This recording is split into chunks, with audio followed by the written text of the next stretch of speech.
Hello friends, આજે બનાવશું આપણે કાઠિયાવાડી ઢોકળીનું શાક. તો કદાચ તમે બધા જ આ બનાવતા હશો, પણ બધાની રીત અલગ હોય છે. તો તાસરામાં મેં થોડુંક તેલ મૂકી અને ખાટી છાશ નાખી દીધી છે. અને એની અંદર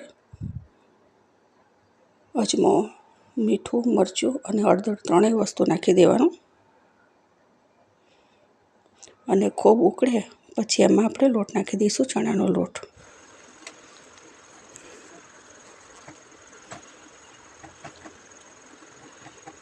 હલાવતા જઈશું અને લોટ નાખતા જઈશું એટલે ગાંઠા ના પડે.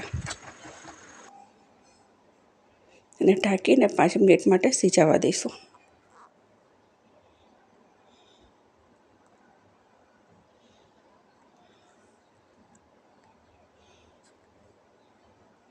ગેસ ધીમો રાખશું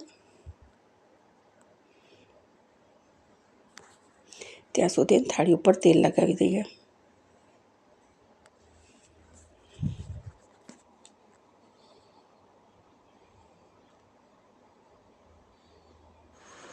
ગેસ ધીમો રાખવાનો છે એટલે લોટ તાંસરામાં નીચે ચોંટી ના જાય.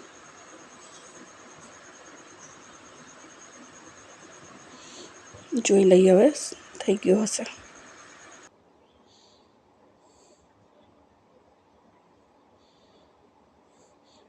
જો હાથમાં બિલકુલ નથી ચોંટતો એટલે સરસ બફાઈ ગયો છે લોટ. અને થાળી ઉપર કાઢી અને ગરમ બહુ હોય છે એટલે ધ્યાન રાખી ભીના હાથ કરીને ભીના અને પાણીવાળા અને તેલવાળા હાથ કરી અને થેપી લેવાનું. વણતા ફાવે તો વણવાનું, નહીં તો ખાલી થેપી લેવાનું.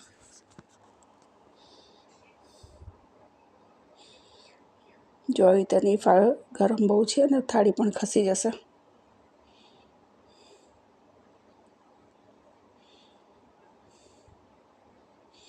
બહુ ગરમ લાગતું હોય તો પાણીવાળા હાથ કરતું જવાનું અને થેપતું જવાનું.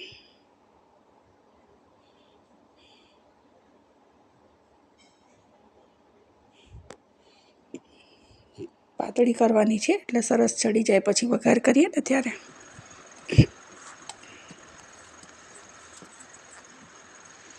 એકદમ નાના નાના પીસ કરી લઈશું.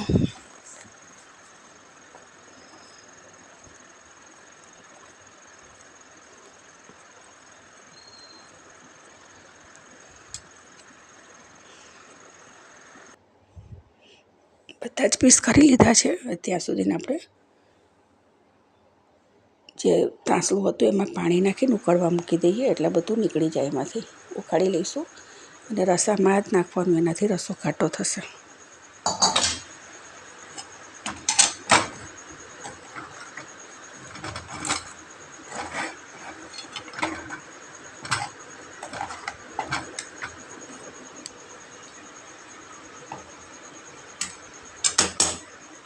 આ ઉકળે ત્યાં સુધીને આપણે ડુંગળી, મરચાં અને આદું ત્રણેય પીસી લઈએ.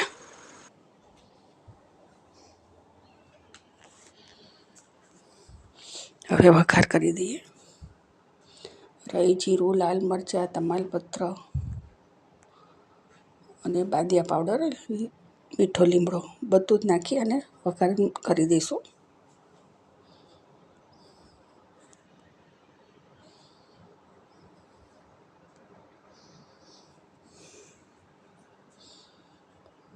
એમાં પીસેલી ડુંગળી નાખી દઈએ. ડુંગળી થોડી સથરાય પછી એમાં લસણવાળું મરચું અને બીજા મસાલા નાખી દેવાના.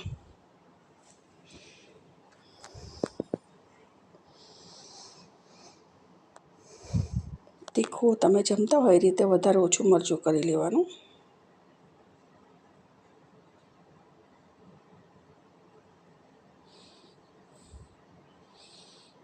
આ સતળી જાય પછી પેલું જે પાણી આપણે ઉકાળ્યું છે એ નાખી દઈએ.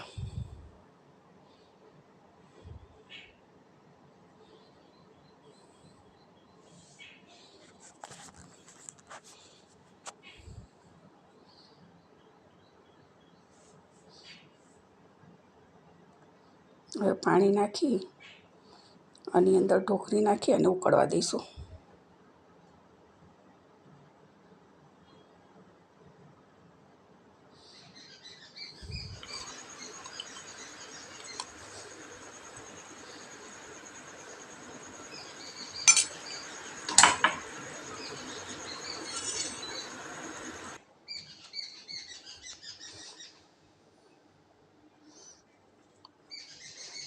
મીઠું નાખ્યું અને અંદર ખાંડ નાખવાની. તમે ખાતા હોય તો પાણી નાખીને ઢોકળી નાખી દેજો.